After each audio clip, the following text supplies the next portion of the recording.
Hey, what's going on, man? It's Coach James. Listen, we have a problem and it's not exactly subtle. The rec community is seriously lacking in basketball IQ. It's why I started this channel to bring my real-world coaching experience to the table to help raise the collective basketball IQ of our 2K community.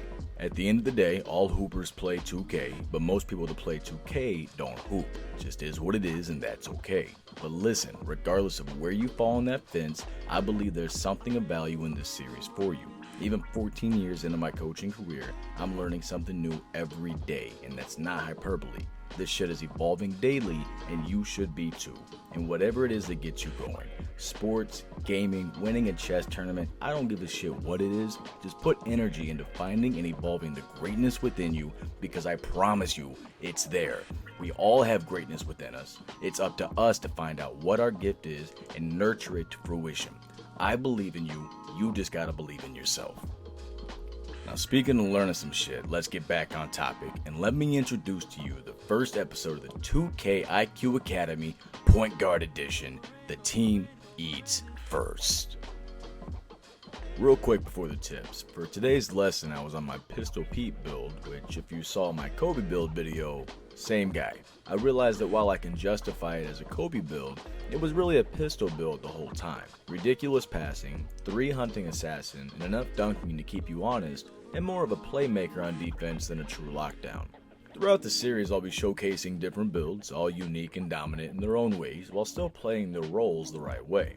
Anyways, this is a long ass intro. Let's go learn us some knowledge. Let's go! Alright, to get this started, we're going to start with the most efficient way to score in 2K every single year, basket cuts. As you can see here, all we're doing, we're looking at the paint, there's nobody in it, the center's going to slip right to the basket, you feed them, it's easy money. Here's the same thing, the paint's wide open, I see Savage over there in the corner, I call for a basket cut, we lead him right there, easy money every time. Backdoor, once again, rinse and repeat. This does not have to be complicated, you just have to find the weakness and expose it. Here I'm in the corner, I have the shot, but I have somebody wide open in the paint. That's why we keep bailout on. I throw that down there. Now look, he makes a nice play here, dishes it off, the extra pass for the dunk. You love to see it. Here we go, just another cut. Didn't even have to call that one, he runs right to it. Icons up. Now there where the paint is open, a lot of people see that guy standing above the free throw line and get nervous, but you got to realize you can pass right by him because he's too high. Here we just have a high screen, he sees the center plays high, he rolls down, I feed him. Again, rinse and repeat. It's the same thing, just attacking the paint. If they leave the paint open, you take advantage of it, it opens up everything else later. Backdoor cut, I call it, he responds, the timing on the pass is there, and then we just get the easy finish. Double screen, he goes low, I can see the guy in the paint is facing me, which means if I throw this pass, he's not going to be in a position to block him. Another easy bucket. Man, it's nothing difficult, but it's satisfying every time you make the right play. Attacking the paint again, make the right pass. Paint's open, make the right pass. Nothing complicated here. Enjoy the rest of the clips. I'll see you in section 2.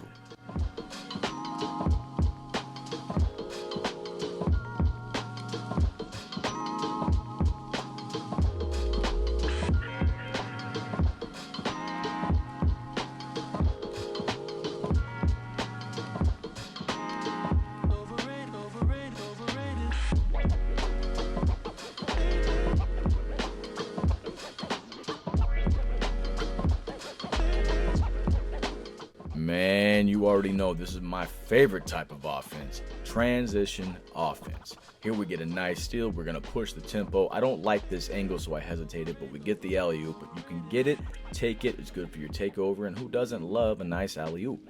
Here, I mean, that's just a nice pass. That's just double tap and circle and trust in the animations.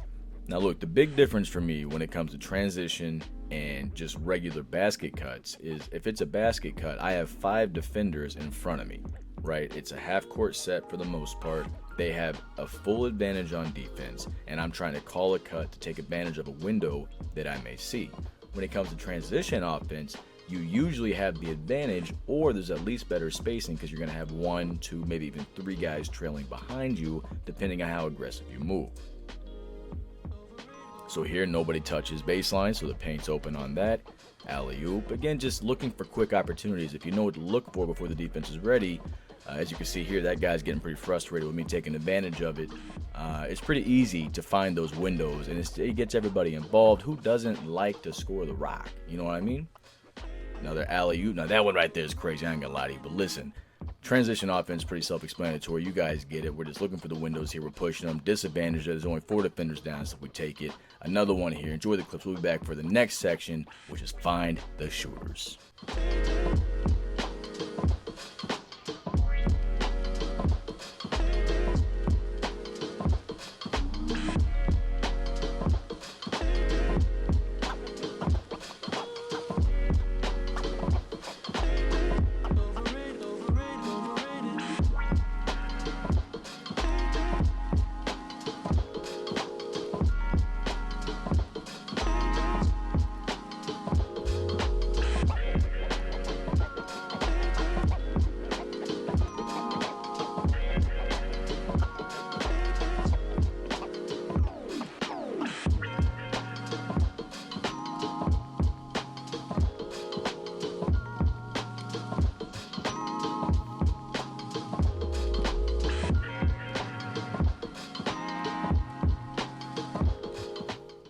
So we're forcing the tempo with our transition offense, and if we get stuck in the half court, we're attacking the paint inside out. What that does is it opens up the doors for shooters. Now here it's first play of the game. Off the tip, you're almost always going to have somebody wide open. Another basic give and go here. We didn't get a chance to showcase that, but if you pass to somebody and get the ball right back, you're almost always open. Mistake there, but again, double tap and circle to find that shooter. Not giving up on the play and not forcing it is key. Anyways, here he's running to the basket because we're taking advantage of those backdoor cuts. So what the defense has to do is adjust accordingly and take away the paint. So that's going to leave me with him in the corner on the decks. I also have circle going corner, but I see a guy trailing, so I don't trust it quite as much. So I'm just going to kick this right to the corner. Easy buckets. Didn't find the shooter, but I mean, that's a nice clip. Anyways, here we go. We're going to find the shooter on this one. So now I have L2 going there, but I like the spacing for square more. Kick that over, give him an easy mid-range. Sometimes it's as simple as just dumping it down to the shooter wide open on the wing, especially when he's on fire. Here I got Savage going corner because I see him faking the cut. He's a knockdown shooter. If he can see the basket, he's most likely going to make the shot. Same thing, corners wide open. Guys, the process here should be reading the paint, reading the corner, reading the wing. That should be your reads, at least if you're one of the most efficient offense. Again, you mess up. If you see, here's the thing. I'm going to go back to this. Sometimes I get too excited with the fancy passes and I mess up. But if you notice, there's 3 defenders around me when I make that mistake. So I just have to keep my composure, find the open guy, get the ball over to him, and get a nice, simple assist. Doing a little dancing here, triple team to the paint. Guys, can't stress this enough. If you are double or triple team to the paint, that means that you have a wide open teammate, and it is your responsibility as a good basketball player to find that teammate. Now listen, if you're cooking, cook. You're heat checking, heat check. I get it. But for the general flow of the game, if you are double or triple, there's somebody open, get yourself an assist, get you some takeover, and let the flow of the game be better for everybody, opening up doors for you later when you need them. Now, I like this one because the paint was wide open, but again, we're taking advantage of that all game. So I assume that they're going to take away my guy rim running, but I can't risk that pass to the corner just in case. So I see Savage right there, and I know that if they do take away his shot, he'll make the right play. They don't, so easy shot.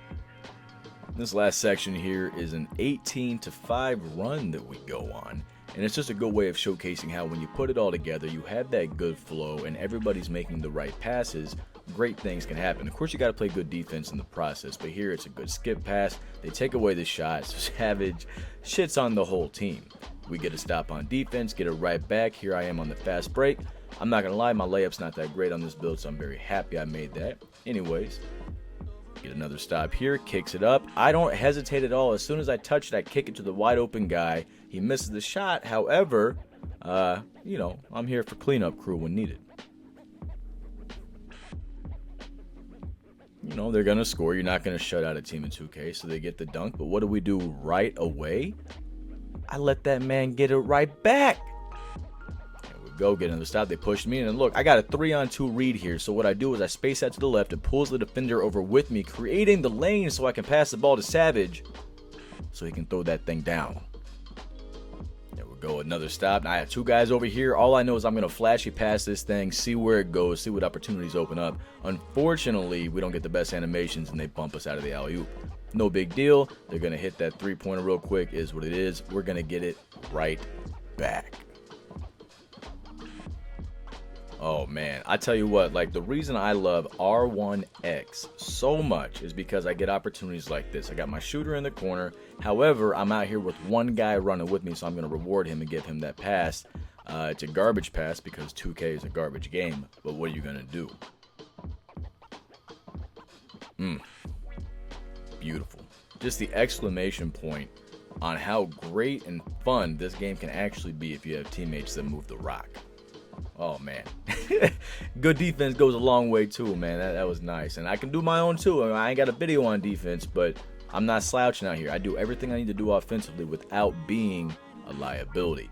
Anyways, we don't have time to finish this alley-oop off here, but I do throw it. The clock expires right as it does. But look, man, I appreciate you checking out the first episode of the 2K I.Q Academy Point Guard Edition, The Team Eats First. I'll be dropping the second episode soon, which is going to focus on scoring, because no matter how great of a facilitator you may be, in order to be effective in 2K, you have to be a scoring threat at all times in order to open up the opportunities for your teammates. After that, we're going to have a part 3, which is going to bring everything together: playmaking, scoring, and just the general flow of the game for a point guard, so that you can make sure you maximize the experience for both yourself and your teammates while giving yourself an excellent opportunity to win the game. Anyways, man, as always, I appreciate the support. I'm going to make sure I drop more consistently because I do have some awesome stuff in the chamber. I just got to get it done. But now that I have a structure, I look forward to putting it out there. 2K24 is going to be crazy. But anyways, let's go!